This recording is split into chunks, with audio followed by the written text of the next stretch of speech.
বনগাঁ লোকসভা এলাকায় প্রাক্তন কেন্দ্রীয় মন্ত্রী বর্তমান বিজেপি প্রার্থী শান্তনু ঠাকুরের মিছিলে তৃণমূলের দুষ্কৃতীদের হামলার অভিযোগ উঠল। চলছে লোকসভা নির্বাচনের পঞ্চম দফার ভোটের শেষ দিনের প্রচার। 24-এ চতুর্থ দফায় ভোট সম্পন্ন হল। আগামী 20-এ মে রয়েছে পঞ্চম দফার ভোট।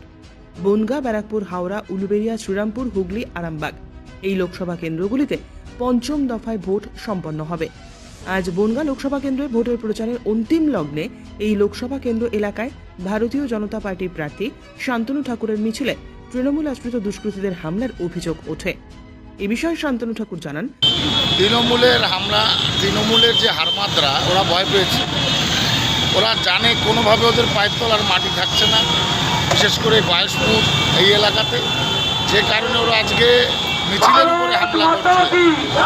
ওদের এই হামলার জবাব দেবে আগামী 20 তারিখে সাধারণ মানুষ।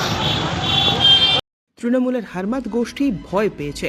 তারা জানে তাদের পায়ের তলা থেকে মাটি সরে যাচ্ছে, তাই মানুষকে বিভ্রান্ত করার জন্য, আতঙ্কের পরিবেশের সৃষ্টি করার জন্যই এই হামলা বলে উল্লেখ করেন তিনি।